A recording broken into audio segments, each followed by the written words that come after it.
get the extradition papers? They should all be in order.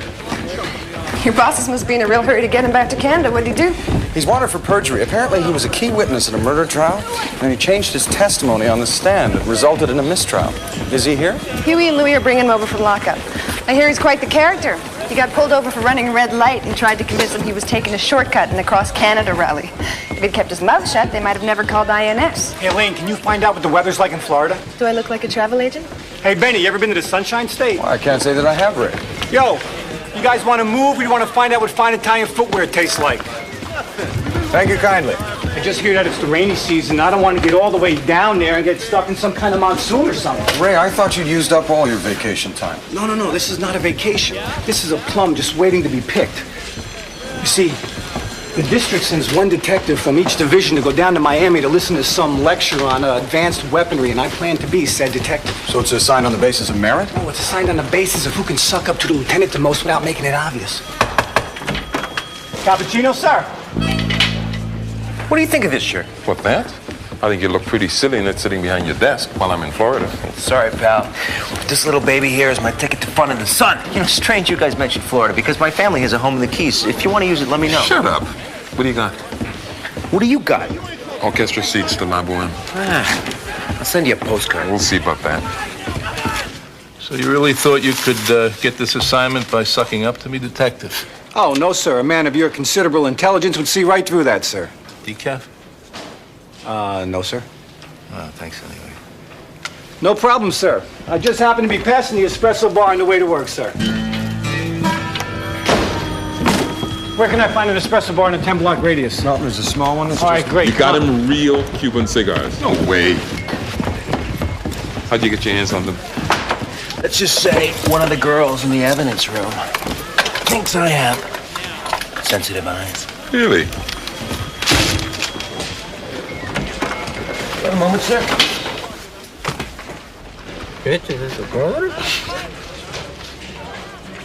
Oh, hey, come on, man. He didn't mean it literally.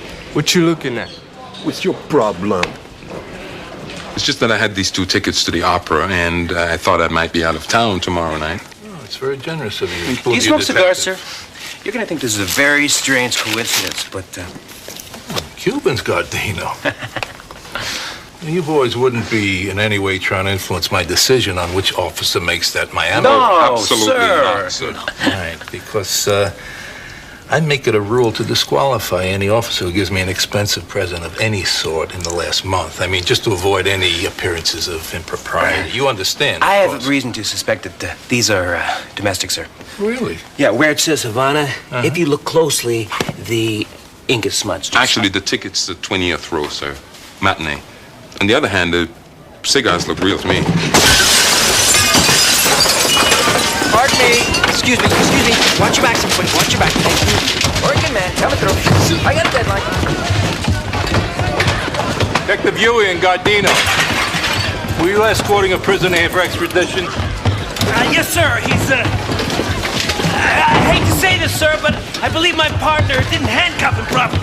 Me, it's your cuffs, you ferret-faced little... Hey! You guys misplaced something!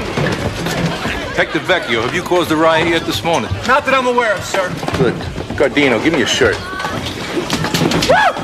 I'm going to Miami!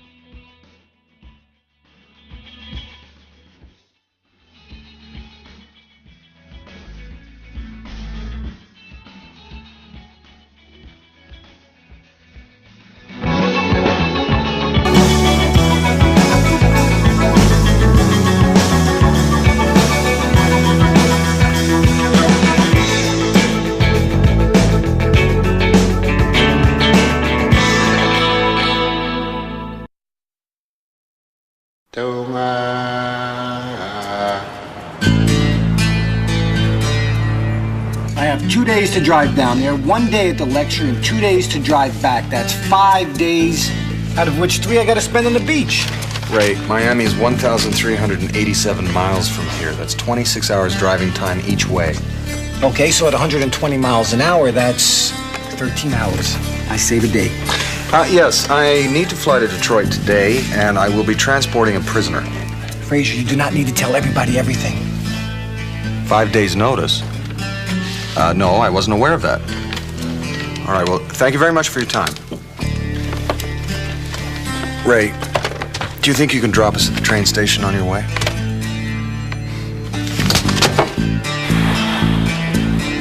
You know, you are wasting Canadian taxpayers' dollars, okay?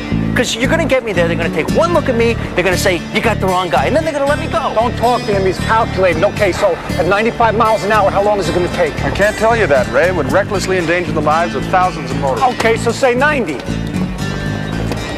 Good morning. Constable Benton Fraser, RCMP. I called earlier to inquire about transporting a prisoner to Windsor, but your lines were busy. You want to transport a prisoner? Wanted for train robbery, murder, wanted escape from maximum security prison.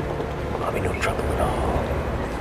Well, I can't very well gag him, Ray. Frazier, this man is not your problem. He's an accused felon and a compulsive liar. I am an innocent victim of circumstance. Shut up! You know what your problem is, Frazier? You can't go around compulsively telling people the truth. They just don't want to hear it. Hey, see, there I'd have to disagree with you. Shut up! Hey, Bank of Illinois. My dad owns that, you know. Well, part owner. I mean, he orchestrated the whole deal, to tell you the truth. I mean, the Rockefellers used to own it, then they bought it. But I'll tell you something, that has been one hell of an investment. Because in the mid-'60s, there was a little bit of trouble there. But I'll tell you, right now with the EC and everything going on, he's really doing well. Shut up!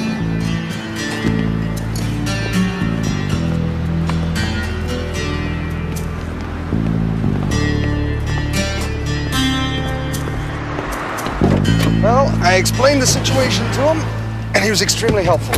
Did he rent you a car? No, but he doesn't have any. What do you mean he doesn't have any? There's got to be 100 cars in this lot. Unfortunately, they're all reserved. I didn't realize Spiro Agnew's birthday was that widely celebrated. Also, I thought it was in November. You know, my mother had an affair with Spiro Agnew. It was all hushed up, of course, which is why they wouldn't let me in the Secret Service.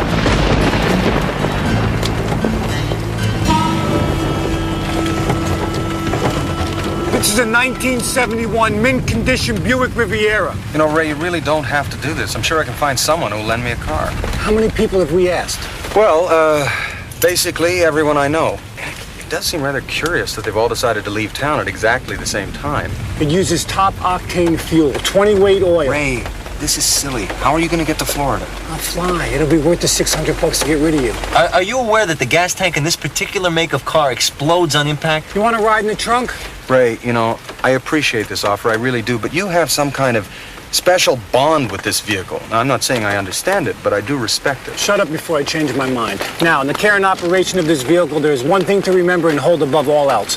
Never, I repeat, never used a lighter. Of all the original parts in this car, it was the most difficult to replace. It took me 7 years to find that lighter, and since I've owned it, it's never been depressed. Then how do you know it works? I know in my soul. Do not adjust the passenger seat, open up the glove box, or use anything other than the preset radio buttons. I'll take good care of your car, Ray. Don't worry about a thing. Really.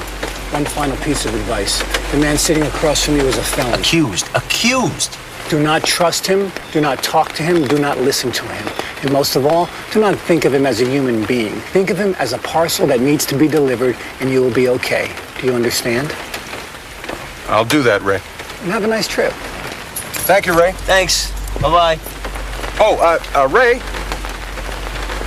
What's the best way to get to the I-90 from here? Oh, don't worry, I know. I'll show you. Thanks, Ray.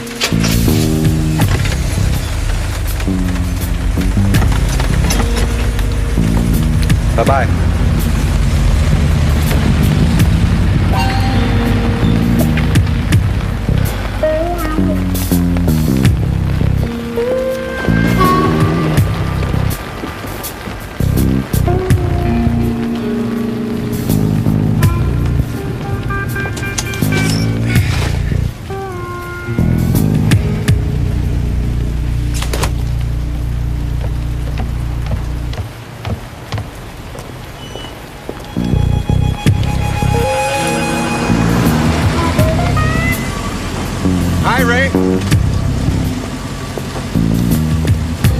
How far is it from Windsor to Miami?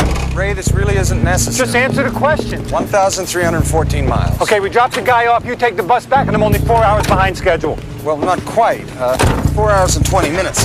We still have to pick up Diefenbaker.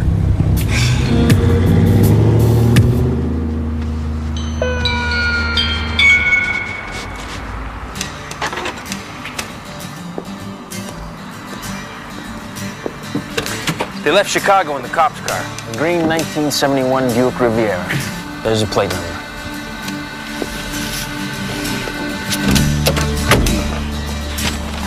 They'll be taking the interstate.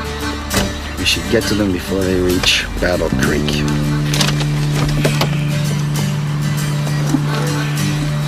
Thought I told you to pay him.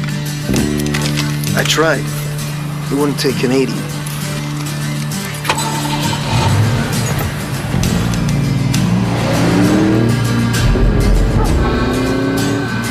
What do we have left in the cooler? Sandwiches are for later.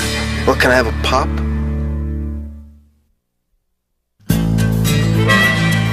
My hands are cuffed behind me and I'm strapped into a seatbelt. What if we get into an accident? Shut up! I think we're lost. Are you sure you know where we are? Yeah, halfway between freedom and incarceration.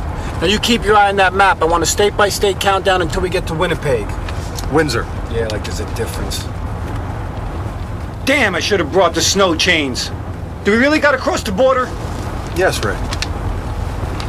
Although, you know, I imagine they'll have a dog sled at the bridge in case we should get stuck. See?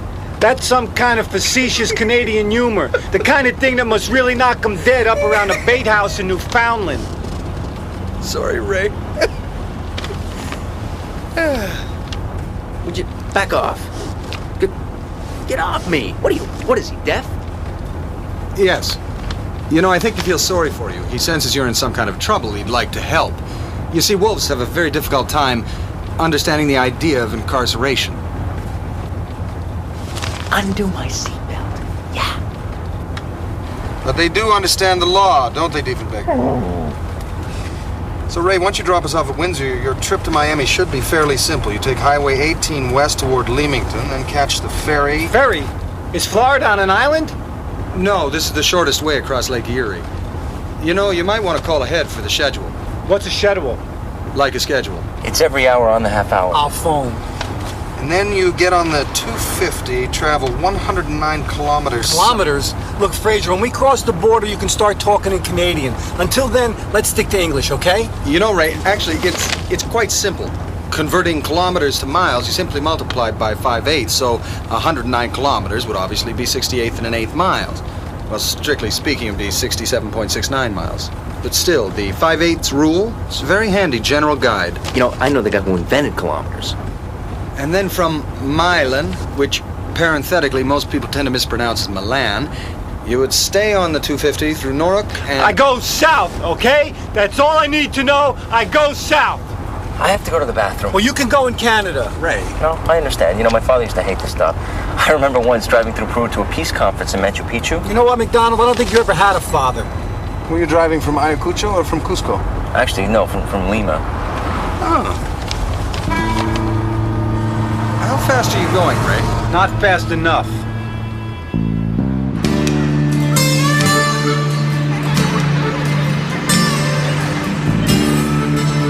Can we go a little faster? Those kids in that bus were laughing at us. It's one of those little short buses. I think I'm already speeding. These stupid road signs. What's 60 times 8/5? 96.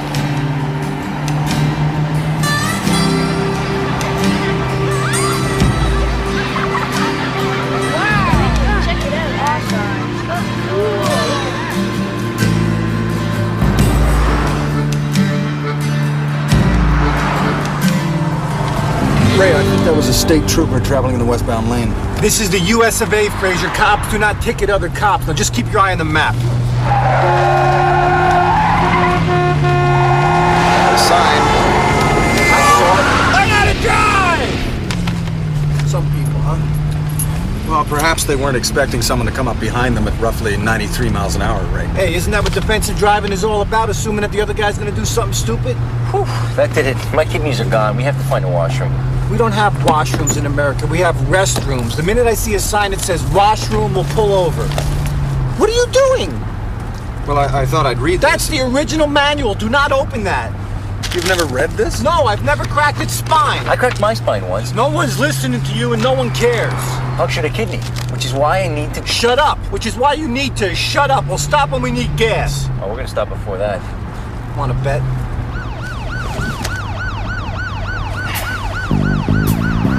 Drive safely now. Yeah, you have a real nice day, too. I'm starting to understand why people hate cops. Just doing his job, Ray. Is it too much to ask that a person be allowed to relieve himself? Look, you and I both know you're just stalling for time. If you really had to go, you could have gone back there. I've already lost 20 minutes of pool time. We're not stopping. Is this the original upholstery?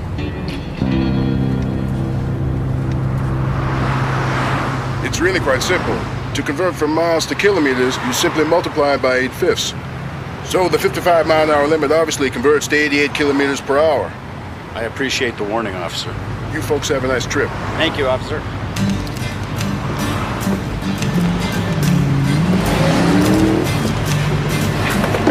Nice folks, Canadians. You hear such stories.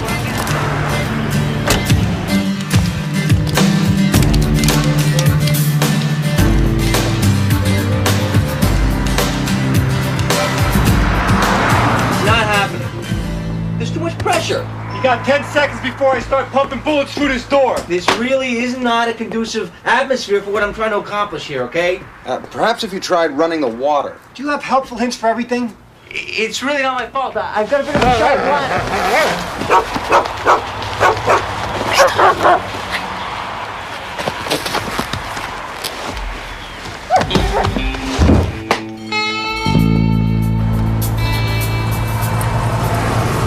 You guys getting hungry? Forget it. Oh, come on. I haven't eaten since the lockup. I know my rights. You have to feed me every 6 hours. Yeah, well, it's only been 5. 6. We passed the time zone. That doesn't count. Frazier, you tell him.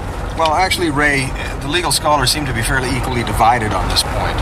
One argument, extended to its logical conclusion, would provide that if you were traveling west at a rate of speed high enough to cross one time zone every hour, then you would never actually have to feed the prisoner. That is, of course, until you cross the international date line, at which point you would have to force the prisoner to immediately consume 4 meals. Now, the contrary position...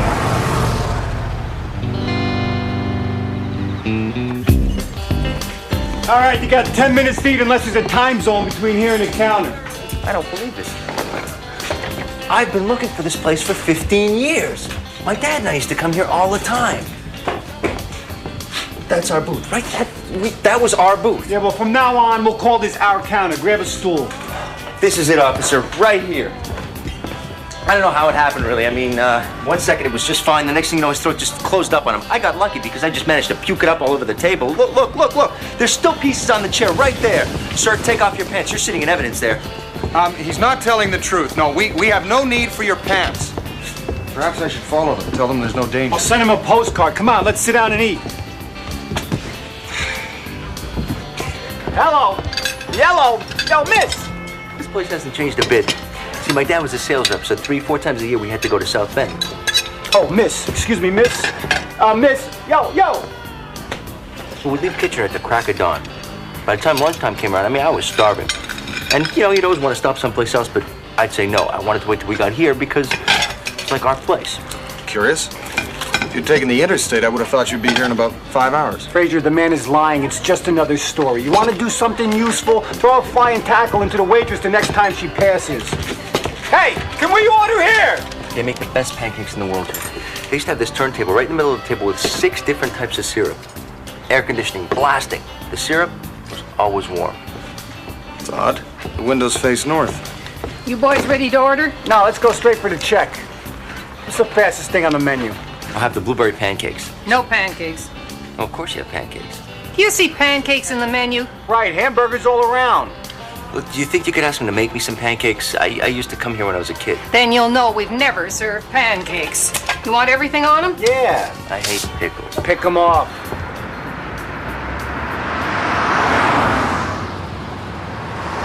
I'm telling you, it was Alaska. It wasn't Alaska. It was Nebraska. It was Alaska. It was yellow and shaped like a polar bear and said Alaska. Alaska is gold and blue. No, it's the Northwest Territories is shaped like a polar bear. If you two don't shut up, I'm pulling the car over right now and I'll shoot you both.